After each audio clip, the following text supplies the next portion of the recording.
ఒక గ్రహము ఉచ్చబట్టినప్పుడు ఎలాంటి ఫలితాలు, ఒక గ్రహం అదే గ్రహం నీచం పడితే కనుక ఎలాంటి ఫలితాలు ఉంటాయి, అసలు ఉచ్చ ఎప్పుడు పట్టాలి, నీచం ఎప్పుడు పట్టాలి, ఈ అంశాలన్నీ కూడా మనం తెలుసుకుంటాం. ముఖ్యంగా ఏ జాతకులకైనా సరేనండి, గుర్తుంచుకోండి, ఒక గ్రహం ఉచ్చబడుతుంది అంటే దాని యొక్క బలం పెరుగుతుంది, దాని యొక్క బలము పెరుగుతుంది. నీచం పడుతుంది అంటే కనుక దాని బలం తగ్గుతుంది, అంటే దాని యొక్క బలాన్ని పెంచాలి. ఎప్పుడు కూడా నీచత్వం గురించి ఆలోచించాలి. మరి ఉచ్చపడుతున్నప్పుడు కూడా దాని బలం పెరిగిపోతుంది అంటే ఎక్కడ ఉచ్చబట్టినా బలం పెరిగిపోతుందా?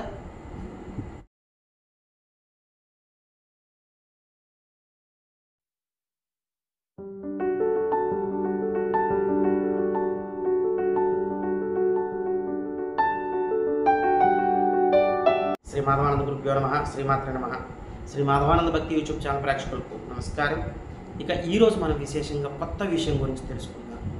చాలామందికి చిన్న క్లారిటీ మిస్ అవుతుంది కొన్ని విషయాల్లో. ఆ క్లారిటీ అంతా కూడా ఇప్పుడు మనం క్లియర్ చేసుకుంటాం.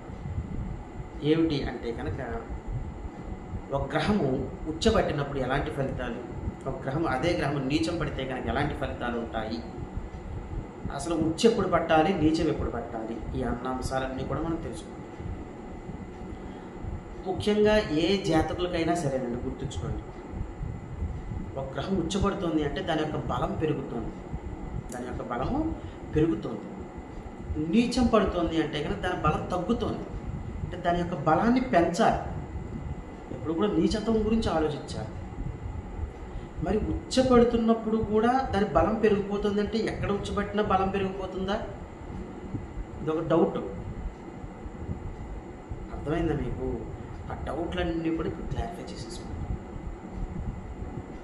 ఎప్పుడు కూడా ఒక గ్రహము ఉచ్చపడుతోంది అంటే కనుక, ఎవరికైతే జాతకులకు లగ్నంలో ఉచ్చపడుతుందో ఒక గ్రహము అంటే మేషలగ్నం రవి ఉచ్చ,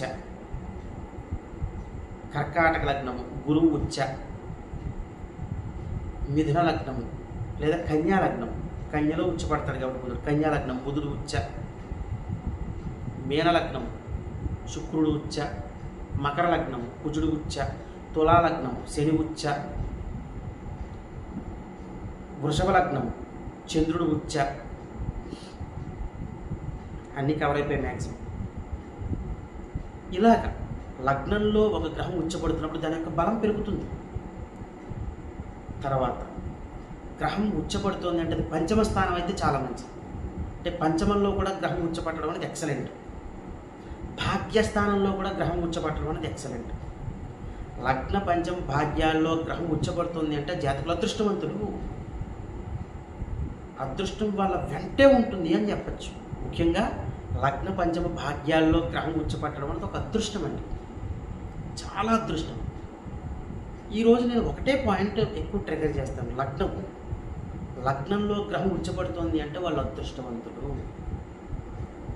ఇదే విధంగా ఇంకోటి ఏంటో తెలుసా అండి, చాలామంది ఏంటంటే ఇక్కడ ఇది నెగిటివ్గా చెప్తూ ఉంటారు, కానీ నేను చాలా జాతక చక్రాలు స్టడీ చేశాను. ఇక్కడ పాజిటివ్ రిజల్ట్స్ ఎక్కువ ఉన్నాయి. ఒక లగ్నంలో గ్రహం నీచం పట్టడం కూడా ఒక అదృష్టం. ఉదాహరణకి మేషలగ్నం లగ్నంలో శని, వృశ్చిక లగ్నం లగ్నంలో చంద్రుడు, మకర లగ్నం లగ్నంలో గురువు, కర్కాటక లగ్నం లగ్నంలో కుజుడు. ఇలా లగ్నంలో ఒక గ్రహము నీచం పట్టడం కూడా ఒక అదృష్టంగా మనం తీసుకోవచ్చు. ఉదాహరణకి వృశ్చికంలో చంద్రుడు, వృశ్చిక లగ్నంలో చంద్రుడు చాలా మేధావులే జన్మిస్తారు. ఉదాహరణకి వృశ్చిక లగ్నం తీసుకోండి, వృశ్చిక లగ్నంలో చంద్రుడు ఉన్నారనుకోండి, వాళ్ళు ఈ ప్రపంచాన్ని శాసించే స్థాయికి వెళ్తారనుకోండి. అంటే ఒక దేశాన్ని గుప్పెట్లో పెట్టుకునే స్థాయికి వెళ్తారు. ఒక అట్రాక్టివ్ నేచర్ ఉంటుంది వాళ్ళ దగ్గర. వృశ్చిక లగ్నంలో చంద్రుడు ఉన్న వాళ్ళు మీరు గమనించండి, వాళ్ళ డ్రెస్సింగ్ స్టైల్ కూడా చాలా డిఫరెంట్గా ఉంటుంది. అంటే వాళ్ళు యూనిక్గా కనపడాలి అనుకుంటారు, ఎదుటి వారికి యూనిక్గా కనపడాలి అనుకుంటారు. సెలబ్రిటీ స్టేటస్ పొందడానికి చాలా కష్టపడతారు. ఇక్కడ ఏంటంటే అండి, లగ్నంలో గ్రహం నీచం పడుతున్నప్పుడు ఏంటంటే వాళ్ళ ఎర్లీ లైఫ్ అంతా కూడా చాలా స్ట్రగుల్స్తో ఉంటుంది.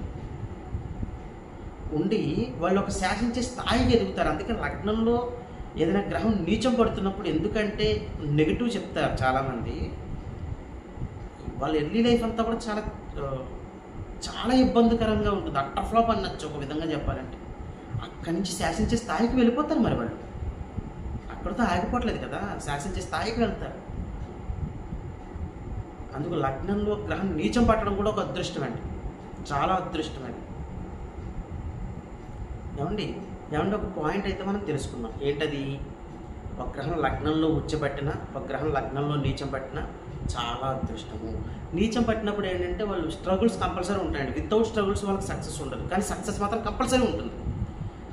డ్యామ్ షూర్ అనమాట. అది నీచం పట్టిన గ్రహం లగ్నంలో ఉన్నప్పుడు మాత్రం సక్సెస్ ఇవ్వకుండా మాత్రం వెళ్ళదు. ఆ గ్రహం ఖచ్చితంగా ఇస్తుంది. సరే, ఇప్పుడు మెయిన్ ఇంపార్టెంట్ పాయింట్ ఇంకొకటి ఏంటంటే, ఇంకా ఇది క్లారిటీ వచ్చేసేయాలి మీకు. ఓకే, లగ్నంలో గ్రహం ఉచ్చబట్టింది చాలా మంచిది, నీచం పట్టింది ఇది కూడా చాలా మంచిది, కానీ స్ట్రగుల్స్ ఉంటాయి జాతకుడికి ఒక ఎర్లీ లైఫ్. తర్వాత చాలా బాగుంటుంది శాసించి, అసలు ఉచ్చబట్టే గ్రహం కంటే ఒక డబల్ రిజల్ట్ ఇస్తుందండి ఇది. అది అందుకని మంచిగానే తీసుకోండి. సరే, ఒక గ్రహము వాటి యొక్క కారక స్థానంలో లగ్నాత్తు, కారక స్థానాలు తీసుకున్నప్పుడు లగ్నాత్తు తీసుకోవాలి. ఎప్పుడు కూడా గుర్తుంచుకోండి. ఇప్పుడు నేను చెప్పేది లగ్నాత్తు, ఆ గ్రహం వాటి కారక స్థానంలో ఉచ్చపట్టడం అన్నది చాలా అదృష్టం. ఉచ్చపట్టడం అన్నది చాలా చాలా అదృష్టం. అంటే మేషలగ్నము, లగ్నంలో రవి, మరి కారకస్థానం రవికి ఒకటే కదా, లగ్నమే కదా, అక్కడ ఉచ్చపట్టడం చాలా మంచిది, చాలా చాలా మంచిది. తృతీయంలో కానీ లగ్నాత్తు షష్టమంలో కానీ కుజుడు ఉచ్చపట్టడం అన్నది చాలా మంచిది. అంటే మకరంలో కుజుడు ఉచ్చపడతాడు కదా, అది లగ్నాత్తు ఏమవ్వాలి? తృతీయ స్థానం కానీ లేదా షష్టమ స్థానం కానీ అవ్వాలి ఆ మకరం అన్నది. ఇప్పుడు వృశ్చిక లగ్నం తీసుకున్నాం అనుకోండి, వృశ్చికం ధనస్సు మకరం తృతీయ స్థానం అయింది కదా, అక్కడ కుజుడు ఉచ్చపట్టడం అనేది చాలా మంచిది. ఇప్పుడు సింహలగ్నం తీసుకోండి, సింహము కన్య తుల వృశ్చికం ధనస్సు మకరం షష్టమ స్థానం అవుతుంది. అక్కడ కుజుడు ఉచ్చపట్టడం చాలా మంచిది. అంటే వాటి యొక్క కారక స్థానాలు అయ్యి అక్కడ గ్రహం ఉచ్చపట్టడం అన్నది జాతకుడికి అదృష్టంగా చెప్పచ్చు. ఇది కూడా చాలా అదృష్టాన్ని చేకూరుస్తుందండి. అర్థమైందండి? ఇక్కడ మెయిన్ పాయింట్ ఉంటుంది. ఒక కారక స్థానం అయి ఉండి కారక స్థానంలో ఆ గ్రహము నీచం ఎట్టి పరిస్థితుల్లో పట్టకూడదు.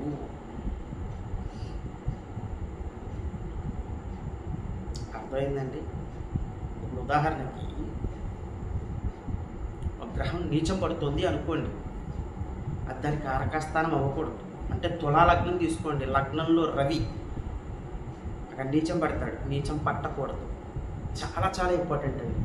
నీచం దగ్గర మాత్రం ఈ కారక స్థానంలో చాలా ఇంపార్టెంట్. లగ్నాత్తు ఆ కారక స్థానంలో ఆ కారకాధిపతి నీచం అన్నది పట్టకూడదు. నీచం పట్టాడు అంటే కనుక చాలా ఇబ్బందులు ఉంటాయి జాతకులకి. మళ్ళీ లగ్నంలో నీచం పట్టచ్చు, ఇందాక పాయింట్ వేరు. ఇప్పుడు కారక స్థానాల దగ్గరికి వచ్చేసాం, ఇక్కడ నీచం అన్నది మాత్రం పట్టదు. గుర్తుంచుకోండి. అర్థమైందండి? ఇదొకటి. తర్వాత ముఖ్యంగా దుస్థానాధిపతులు అంటే మీ యొక్క షష్టమాధిపతి, అష్టమాధిపతి, వ్యయాధిపతులు ఉచ్చ పట్టకూడదు. దుస్థానాధిపతులు కూడా ఉచ్చ పట్టకూడదు. అదే దుస్థానాధిపతులు నీచం పట్టచ్చు. ఈ యొక్క వీడియోతో మీకు ఒక క్లారిటీ వచ్చేసేయాలి. ఇంకా అర్థమైందండి? చిన్నప్పుడు మనం పాట ఎలా బైహార్ట్ చేసాం అలా బైహార్ట్ చేసేసుకోవచ్చు. బైహార్ట్ చేసేయాలి మీరు. దుస్థానాధిపతులు ఉచ్చ పట్టకూడదు. దుస్థానాధిపతులు నీచం పట్టడం అన్నది చాలా మంచిది. వాటి యొక్క నష్టాలు తగ్గుముఖం పడతాయి నీచం పట్టినప్పుడు. ఉచ్చులో ఉన్నాయనుకోండి, వాళ్ళ దుస్థానం ఇంకా పెరిగిపోతుంది. చెడ్డవాడికి అంటే ఇక్కడ దుస్థానం అంటే చెడ్డవాడు అంటున్నాను చెప్పి మీరు అలా చెడ్డ అనేది తీసేసుకోకండి. మీకు అర్థం అవడం గురించి చెప్తున్నాను నేను. ఒక దుస్థానాధిపతి అంటే ఒక చెడ్డవాడికి ప్రోత్సహించాం, ఎస్ నువ్వు మంచి పని చేస్తున్నావు, నువ్వు చెడ్డ పని చేస్తున్నావు, చేయని ప్రోత్సహించి చప్పట్లు కొట్టాను, వాడు ఇంకా రెచ్చిపోతాడు. అలాగే దుస్థానాధిపతి ఉచ్చులో ఉన్నాడు అనుకోండి, దుస్థానాధిపత్యాన్ని ఇంకా పెంచుతాడు.